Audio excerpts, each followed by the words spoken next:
다니엘서 첫 번째 시간을 들어가겠습니다.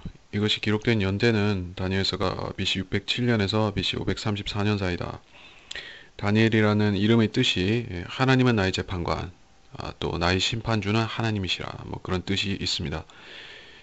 이것은 어, 역사적으로는 구약이 끝난 시점에서 신약이 있기까지의 그 공백 기간을 기술하는 책이다. 하지만은 실질적으로는 이 대환란 때 있을 사건들도 병행해서 기록하고 있는 것입니다. 그래서 이 다니엘서를 연구하게 되면은 계시록을 같이 보완해서 공부하고 이해할 수 있는 그런 효과가 있는 것입니다. 그래서 이 구약 선지서에서 이 유대인들의 전통은 이 다니엘을 선지자로 인정하지 않으려는 그러한 경향이 있다. 왜냐하면은 어, 그들이 이 예수 그리스도를 부인하자면 이 선지자 다니엘도 같이 부인하는 것입니다. 이 다니엘은 어, 이 세계 역사에 대해서 어, 네 가지로 설명하고 있습니다. 예, 그리고 이 세상의 멸망에 대해서 이 유엔이 그들을 통제하고 지배하고 그렇게 해서 끝난다 하는 것을 요약적으로 보여주는 것입니다. 이 네 가지 설명은 2장, 7장, 8장, 11장에 있고 이 역사를 점점 범위를 좁혀가면서 서술하고 있는 것입니다. 그래서 다니엘은 삼위일체의 세 번째 인격이신 성령의 예표다. 그리고 6장에서는 두 번째 인격이신 예수 그리스도의 예표가 됩니다.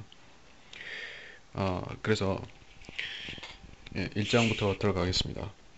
1장 1절에 유다의 여호야kim 왕 7위 제3년에 바빌론인 느부갓네살 왕이 예루살렘에 와서 그 성을 포위하였더라. 주께서 유다의 여호야kim 왕을 하나님의 집 기명 일부와 더불어 그의 손에 주셨더니 그가 그것을 신할 땅 자기 신의 집으로 가져와 그 기명들을 그의 신의 보물창고로 옮겼더라. 왕이 그의 내시장관 아스페나스에게 이스라엘 자손들과 왕의 씨들과 고관들 중에서 몇 사람을 데려오라고 일렀더니 곧 흠없고 잘생겼으며 모든 지혜에 능숙하고 지식에 뛰어나며 과학을 이해하며 그들 안에 왕궁에서 설 수 있는 능력을 갖춘 그러한 소년들로서 그들에게 칼데아인들의 학문과 언어를 가르치기 위함이더라. 자, 이 유다의 여호야kim 왕은 어떤 왕인가? 본문에 썼는데 반복해서 설명할 필요는 없을 것입니다. 그래서 이 사람은 이스라엘이 이 유다 남왕국이 멸망하기 전의 세 번째 왕이고 그 여호아하스 뒤를 이어서 왕이 되었는데 바로 느코 왕이 이스라엘을 유다를 쳐들어왔을 때 그를 꼭두각시 왕으로 세웠다. 그리고 그는 바빌론으로 잡혀간 왕입니다. 이 여호야kim 왕 때에 바빌론에 사로잡혀간 자들 중에 이 다니엘과 이 세 히브리 청년들이 있었던 것입니다. 그래서 이 여호야kim 왕이 사로잡혀갈 때에 그 2절에서 하나님의 집 성전 기명 일부와 일부가 바빌론에게 이 노획이 된 것입니다. 그래서 이 느부갓네살 왕이 기명들을 바빌론으로 가져갔다. 근데 여기 보면은 일부를 가져갔다. 그렇게 되어 있습니다. 사실은 이때도 완전히 점령을 당했기 때문에 성전이 헐어버리지는 않았지만은 거기서 모든 것을 다 약탈해 갔을 것입니다. 근데 왜 일부라고 했느냐? 왜 일부를 남겨놨느냐? 이 느부갓네살 왕이 자비로운 왕이라서 그렇게 한 것이 아니다. 왜냐하면은 하나님께서 이 언약궤를 다른 데로 치워버리신 것이다. 성전 언약궤를 옮기셨다. 그렇게 보는 것입니다. 그래서 뭐 안식교도라든지 어, 어떤 학자들은 이 언약궤가 이디오피아에 있지 않느냐, 뭐 아니면은 어딘가 예루살렘 어딘가에 묻혀져 있는 게 아니냐 그런 식으로 생각합니다. 그래서 그 언약궤를 주제로 한 그러한 인디애나 존스가 나오는 그러한 잃어버린 성궤를 찾아서 뭐 그런 법궤를 찾아서 그런 영화도 있었습니다만, 성경적으로 보자면은 언약궤는 지금 땅 위에 있는 것이 아니라 하늘에 있는 것이 맞다. 계시록 11장 19절을 보면 거기에 언약궤가 등장하는 것입니다. 여기에 언약궤가 있고 또 거기에 언약궤가 있을 리는 없기 때문에, 그렇죠. 그 언약궤라는 것은 그 안에 언약궤 고유의 물품들이 들어있기 때문에 그렇습니다. 두 개가 복사본이 있는 것이 아닙니다. 그래서 3절에서 이 이스라엘에서 사로잡아온 청년들 중에서 일부를, 청년들 중에서 준수한 자들, 왕의 씨들과 고관들 중에서 몇 사람을 데려오라. 이것은 그들을 이 바빌론의 식민지 사람으로 만들어서 그들의 민족성을 없애고 또 그들을 바빌론에 충성하는 사람으로 키워서 결국에 어떻게 하려고 하느냐. 그것이 완전히 성공하면은 바빌론은 그런 식으로 이 식민화시킨 사람들을, 자제들을 뽑아서 이 세계 제국을 통치를 했던 것입니다. 그래서 단순히 이 아시리아처럼 그렇게 무식하게 완전히 멸망시키고 학살하고 그런 식으로 끝내버린 것이 아니라 식민화 정책을 폈던 것입니다.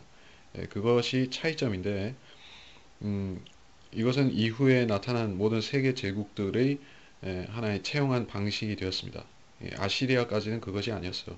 아시리아는 완전히 멸절을 시키는 방식을 했는데, 바빌론은 이것은 일종의, 좋게 말하자면 포용같이 보이지만은 사실은 완전히 이 세상을 영구적인 제국을 세우기 위한 그러한 획책이었던 것입니다. 근데 실제 그렇게 될 수는 없었습니다. 그들은 금방 멸망해버린 것이죠. 왜냐하면은 이스라엘을 박해하고 멸망시킨 그 죄를 물어서 주님께서 그들을 쓸어버리신 것입니다. 자, 그래서 4절에서 흠없고 잘생겼고 모든 지혜에 능숙하고 지식에 뛰어나며 거기다가 한 가지 더 과학을 이해한다. 이런 말이 나왔습니다. 이 사이언스라는 말이 기원 전부터 분명히 있었던 것입니다. 우리가 이 남극 지도가 이 기원전에 만들어진 어떤 지도가 있다고 하는데, 그걸 보면은 그 현대의 측량 기술, 그러한 그것을 초월하는 그런 정확한 지도가 있고요. 또 그 노아 시대에는, 그 노아 시대의 과학은 지금의 과학보다 훨씬 뛰어났던 것입니다. 그래서 그때 사람들은 거의 900살 이상 살았던 것이죠. 근데 지금의 사람들은 100살 겨우 살까 말까 한 것입니다. 사람의 지혜와 지식과 그런 기술의 수준이 그렇게 제약이 된 것인데, 물론 지금 마지막 때가 되니까 사람들이 기계의 도움을 받을 수가 있게 됐습니다. 물론 노아 때도 기계가 있었지만 그때 기계는 어떤 계산 기계 같은 것라기보다는, 왜냐하면 사람이 거의 컴퓨터 수준으로 똑똑하니까 그때는 계산기를 썼던 것이 아니라 어떤 도르래나 손수레나 뭐 어떤 운반 기구나 이런 도구를 썼겠죠. 피라미드 지을 때도 그런 도구들을 썼을 것입니다. 근데 지금은 어떻게 되느냐? 컴퓨터가 있는 것입니다. 그래서 한 사람이 1000살 동안 살면서 그렇게 해야 되는 일을 컴퓨터는 몇 분 만에 할 수 있다. 이런 세상이 온 것입니다. 그래서 지금이 마지막 때인 것입니다. 자, 그래서 이 과학을 이해할 수 있는 청년들이었다. 그런 것입니다. 그래서 이 소년들, 청년들에게 칼데아인들의 학문과 언어를 가르치려 했다. 이 바빌론의 학문이 어떤 학문인가? 그리고 그들의 언어가 또 중요하죠. 우리가 사람 그 태어난 자기 나라 말을 바꿔버리면은 그 사람의 이 사고 방식도 결국에는 바뀔 수밖에 없습니다. 자, 이 한국 사람이 일본 가서 오래 살다 보면은 일본 말을 하게 되고, 또 그러다 보면 일본 문화를 또 받아들여서 일본 사람 비슷하게 되는 것입니다. 물론 자기 정체성 자체는 한국 사람이라는 생각이 있지만은 그럼에도 조금씩 일본 사람이 되어가는 것입니다. 그리고 결국에는 한 세대, 두 세대 지나면은 거의 일본 사람 되는 것이고, 미국도 역시 마찬가지고, 세계 어느 나라에 가서 살든지 간에 결국에 그렇게 되는 것입니다. 이 언어가 흡수당한다는 것은, 언어가 정체성을 잃는다는 것은 결국에 완전히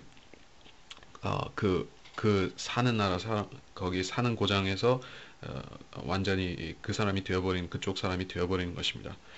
그래서 히브리 청년들을 그렇게 만들려고 한 것입니다. 그래서 좋은 뜻에서 그들에게 선의를 베풀어서 그렇게 했다 하는 것은 굉장히 순진한 생각이고, 사실 이 일들의 배후에는 사탄이 있었고 또 하나님께서도 보고 계셨던 것입니다.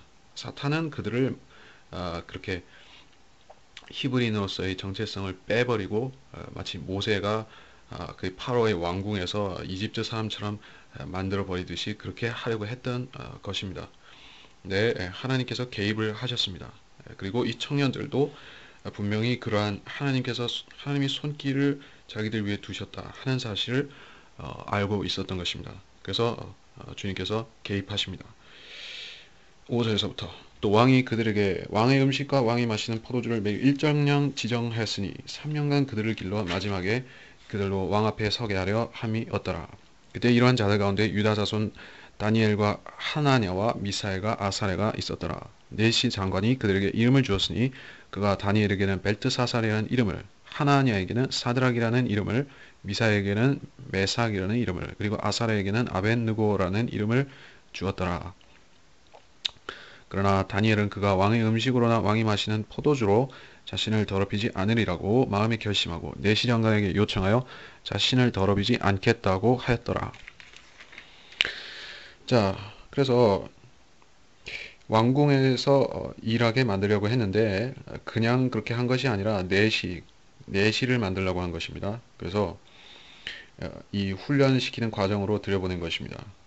그래서 보면 왕의 음식과 포도주를 지정해서 주었다.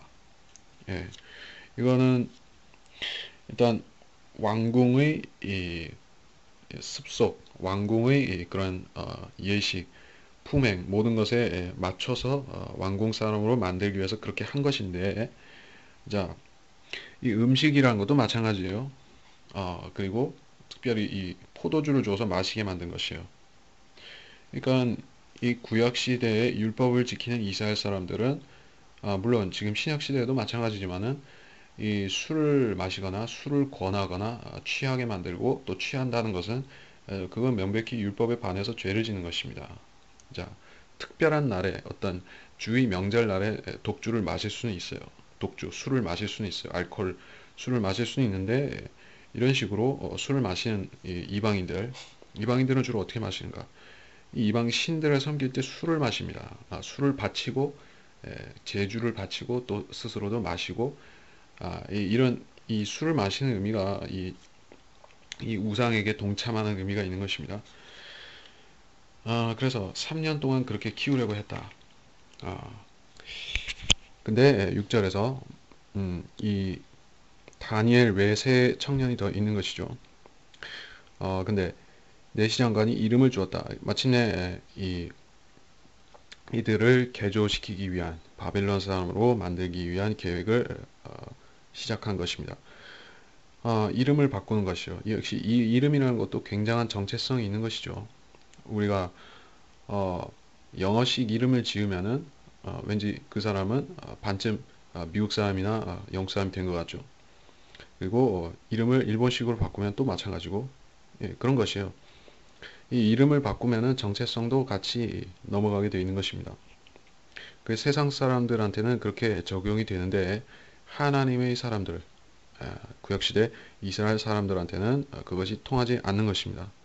그들은 이름을 바꿔도 옷을 바꾸고 음식을 억지로 바꾸고 뭐 어떻게 한다 할지라도 그들의 이스라엘 사람, 유대인이라는 그 정체성은 사라질 수가 없는 것입니다.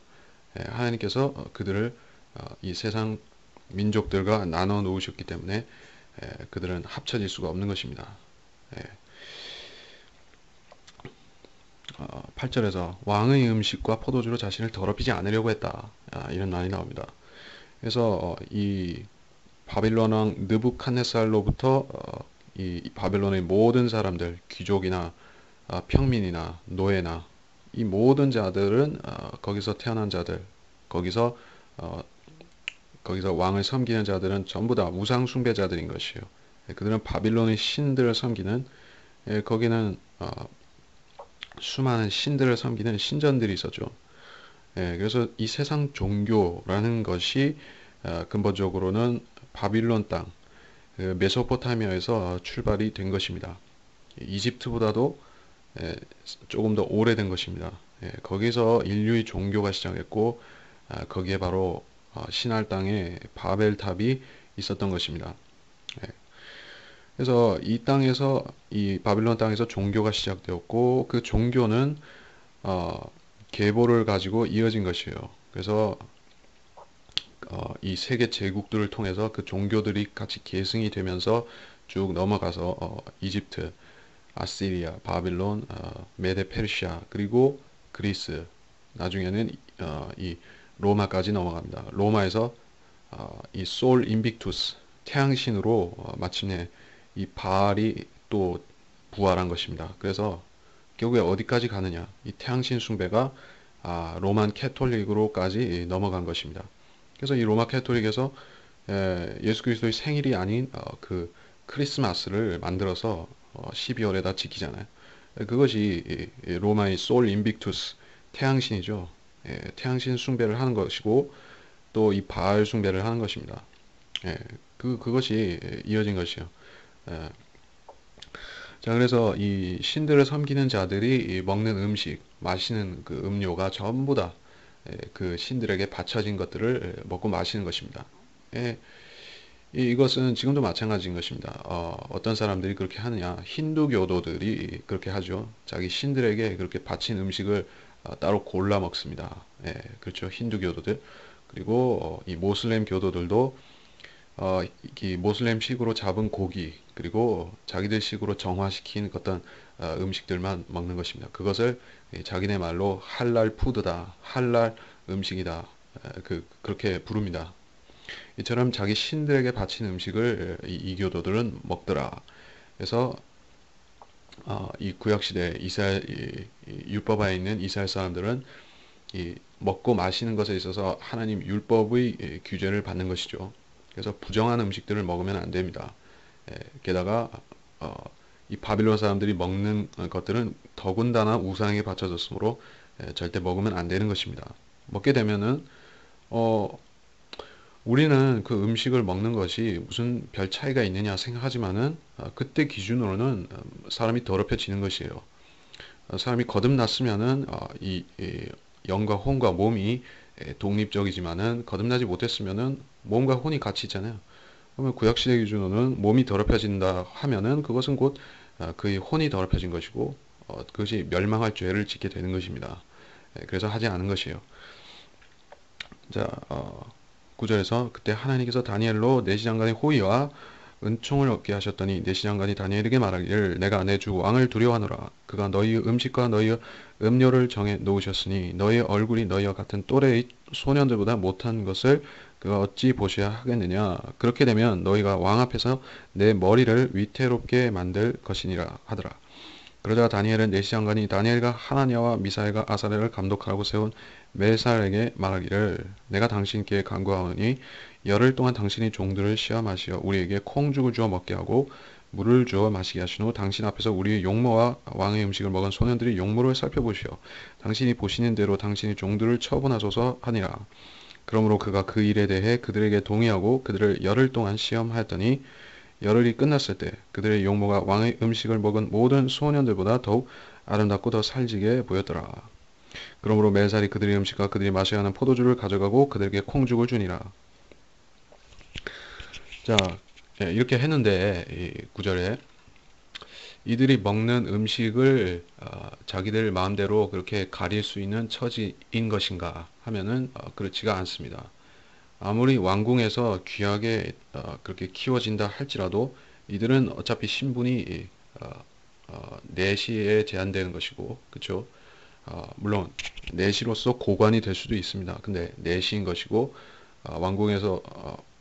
왕궁에서 시키는 대로 하지 않으면은 언제든지 죽일 수도 있는 것이에요. 근데 이들은 죽음을 무서워하지 않고 하나님께서 보시는 것을 더 두렵게 생각했다.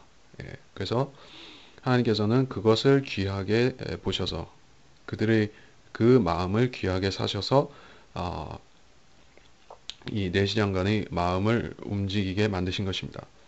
예, 그래서 오히려 이 장관이나 되는 이 바빌론 사람이 다니엘에게 간구하고 그에게 요청하는 것입니다. 예, 그러니까 하나님께서는 이 세상의 기준, 권력 관계에서 높은 자와 낮은 자를 나눠놓고 그렇게 아, 우리가 생각하듯이 보통 그 그리스도인이 권력자 앞에 가면은 이 세상 사람들이 그렇게 두려워하고 떨고 그런 것과는 다른 것입니다. 우리는 복음 앞에서는 모든 사람, 죄인들이 평범하다는 것을 알아야 되는 것입니다. 대통령이든 수상이든 장관이든 황제이든 간에 거듭나지 못한 죄인은 거듭나지 못한 죄인은 멸망하는 짐승들과 똑같은 것입니다. 그래서 하나님께서는 내시장관이 다니엘을 두려워하게 하셨다. 그래서 이렇게 얘기를 했습니다. 너희 음식과 음료를 정해 놓았는데 어떻게 할 것인가? 그러면 너희가 먹지 않고 굶겠다는 것이냐? 그러면 내가 죽임을 당한다. 이렇게 얘기를 한 것입니다. 그래서 다니엘이 제안한 것은 독특한 제안입니다. 예, 이것은 임시 방편적인 것이 아니라 영구적일 수가 있는 그런 제안을 했습니다. 이후에도 다니엘이 이 콩죽에서 다른 식습관으로 다시 바꿨다는 얘기는 없죠. 그러니까 바빌론의 음식은 언제든지 다 그러한 우상에게 바쳐진 것이니까 그는 죽을 때까지 이렇게 먹고 살았다는 얘기예요. 콩죽을 먹고. 이게 보통 일은 아니죠. 여러분에게 만일 누군가가 이렇게 해야 된다고 말한다면은 더군다나 이 어, 소년들이 아직 자라야 되는 그런 한창 때의 나이잖아요. 근데 콩죽만 먹고 살겠다고 하면은 좀 어리석은 일 같아 보이죠. 근데 다니엘은 그렇게 했던 것입니다. 그래서 그는 자신이 있었어요. 하나님께서 우리한테 하나님께서 우리한테 기적을 베풀어 주셔서 우리가 이 고기를 먹는 자들보다 더 나을 수 있다. 예, 이렇게 생각을 하고 제안을 한 것입니다. 확신 가운데서 그렇게 한 것이에요. 그래서 사람이 물을 안 마시면은 죽죠. 그래서 물은 마셔야 돼요. 그리고 콩죽. 콩은 최소한의 인간이 필요한 대부분의 영양소가 거기에 콩에 있는 것이죠. 그래서 이 콩죽과 물을 먹으면 죽지는 않는 것이에요. 근데 이게 진수성찬 그리고 영양가 있는 푸드는 아니라는 것이죠. 예, 이렇게 오래 먹으면은 결국 사람이 어떻게 되는가? 누리끼리 해지고 결국에 채식하는 사람들이 대부분 그렇게 보이듯이 이렇게 비썩 말라 보이고 이렇게 될 수밖에 없습니다. 채식하는 사람들, 완전 채식하는 그런 사람들 보면은 상당히 그렇게 어떻게 보이냐 하면 석가모니 아시죠? 석가모니 그 모양으로 이 요가하는 사람들 또 그리고 힌두교 승려들 이런 식으로 어떻게 되냐면은 그 사람들은 종교적인 이유 때문에 그렇게 채식을 하고 그렇게 하는 데는 또 이유가 있어요. 그 사람들은 그렇게 함으로써 자기 육신의 어떤 영적인 능력을 강화시키겠다 하는 목적을 갖고 있습니다. 그래서 신들을 잘 받아들이기 위해서 이 육체가 허해지면은 이 악령들이 잘 들어오는 것입니다. 그래서 그자들이 그렇게 하는 것인데 이 히브리 청년들은 반대인 것이죠. 이 우상을 섬겨야 하는 우상을 섬기는 자들의 그것에 섬김에 동참해야 하는 그 상황에서 믿음을 지키기 위해서 자기들이 받은 권리를 포기한 것입니다. 예, 그렇게 했다. 그리고 13절은 그렇고 14절에서 열흘 동안 시험하였다. 이 열흘 동안이라는 말이 나왔습니다. 여기서 10이라는 숫자가 다니엘서에서 중요한 숫자로 등장하는데 다니엘서만 그런 것은 아니고 이 창세기에서도 아담의 10대 손이 노아다. 그리고 이방인의 계보가 창세기 10장에 나타난다. 이런 식으로 또 이 10이라는 숫자는 이방인의 숫자인 것을 우리가 알아야 되는 것입니다. 그래서 이 열흘이라는 시험의 기간이 끝난 후에 그들이 어떻게 되었던가?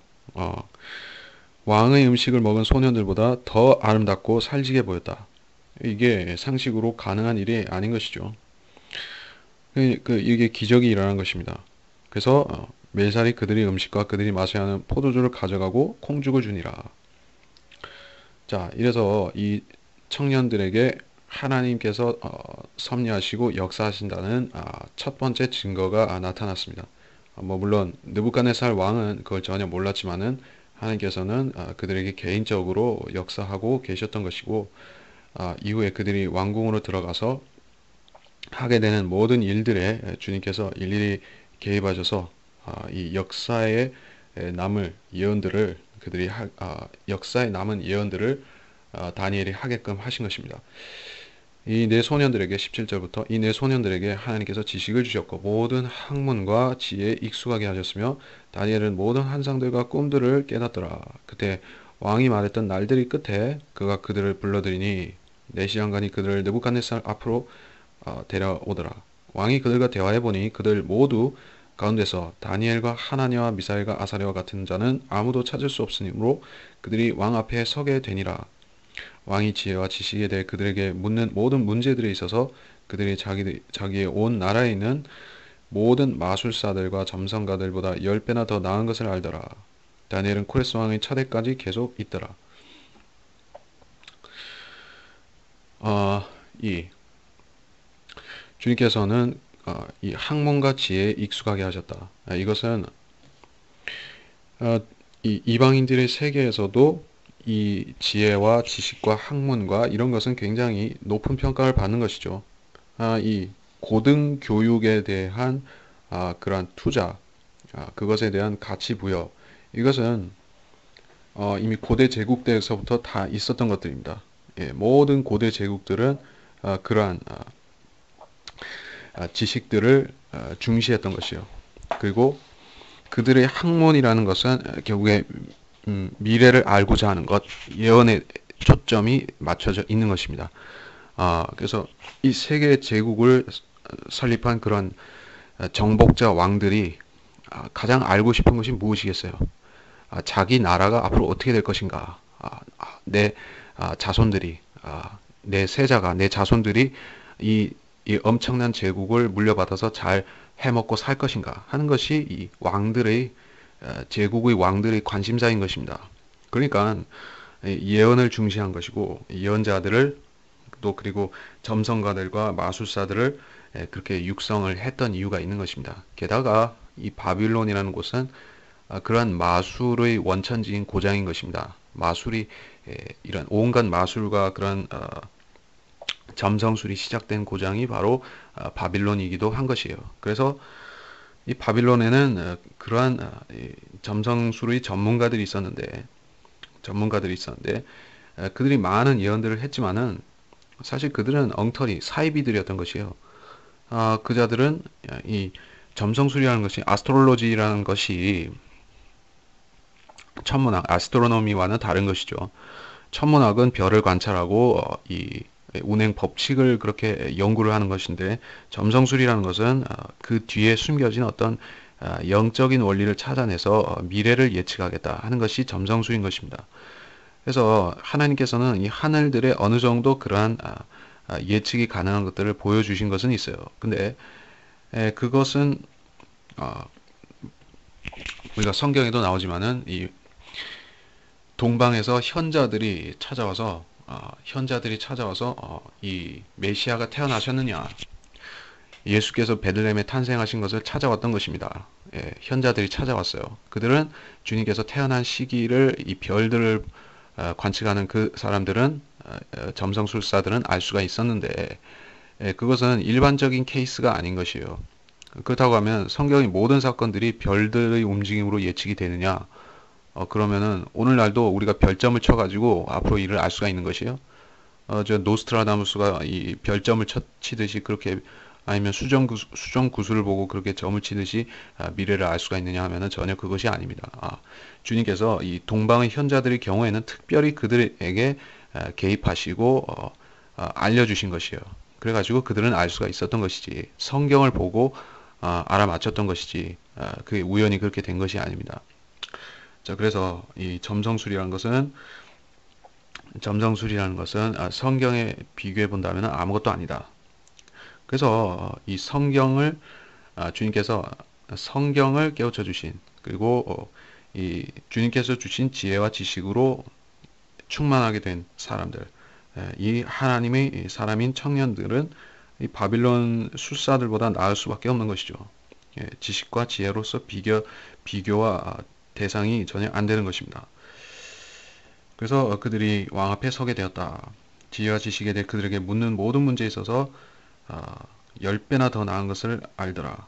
또 10배라는 이 10이라는 숫자가 나왔는데, 결국 이 10이라는 숫자는 여기서 이방인이 땅에서 계산하는 계산법에서 말하는 것입니다. 이방인의 방식대로 말하자면은 10인 것이에요. 모든 기준이 10진법이죠. 이방인들은 하나에서 10까지 세고 또 하나에서 10까지 11에서 그렇게 다시 시작해서 1부터 가는 것입니다. 이것이 이방인의 셈법이고 그래서 10진법이다. 그래서 앞서서 14절에서는 열흘 동안 그렇게 시험 받도록 했던 것이다. 그리고 여기서도 10배나 더 나은 것이라고 그 느부갓네살이 그렇게 생각을 했다는 것입니다. 그렇게 알았다는 것이죠. 그래서 이 코레스 왕은 또 언제 나오는 왕이죠? 느부갓네살 다음에 손자인 벨사살이 통치했고, 그 다음에 메디아인 다리오 왕의 치세로 들어갔습니다. 그리고 그 다음에 또 코레스 왕이 나타나서 그때 유대인 포로들이 귀환을 명령했습니다. 그러니까 이 다니엘은 이 포로 기간이 완전히 끝나는 것을 보고 죽은 것이죠. 보고 죽었습니다. 그래서 이 다니엘은 굉장히 특별한 예언자이자 특별한 선지자이자 이런 이방에서 주님의 사역을 수행한 특별한 사람입니다. 그래서 세계 제국이 교체되는 것을 직접 본 것이에요. 직접 보고 두 제국에서 섬긴 그런 관리를 했던 것입니다. 한 번은 바빌론에서, 그리고 다음에는 메데 페르시아에서 그렇게 섬겼던 것이죠. 자기가 예언한 세계 제국의 출현을 이 메데 페르시아의 출현을 자기가 본 것이에요. 이렇게 된다는 것이 하나님께서 이 다니엘을 크게 사랑하셨다. 그 사랑받은 사람 다니엘아, 이렇게 다니엘서에서 다니엘을 부르시잖아요. 너 사랑받는 사람, 이렇게 부르는 이유가 있는 것이요. 얼마나 사랑을 받았으면은 주님께서 모세에게도 안 주신 은혜, 그렇죠. 그 약속의 땅에 못 들어갔고 멀리서 보기만 했는데, 근데 다니엘도 들어가지는 못했지만은 다시 복귀하지는 못했지만은 자기가 그 주님께서 자기에게 주신 그 계시대로 되어지는 것을 보고서 얼마나 기뻤던 것입니까? 그래서 주님께서는 그에게 계시해 주셨다. 이렇게 해서 1장을 마무리 짓겠습니다.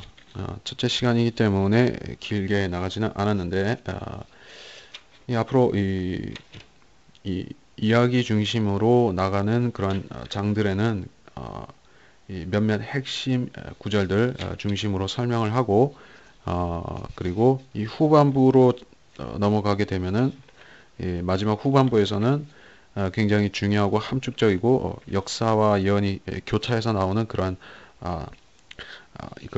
남쪽 왕국, 북쪽 왕국에 대한 그 이야기로 갈 때는 굉장히 자세하게 해야 될 것입니다.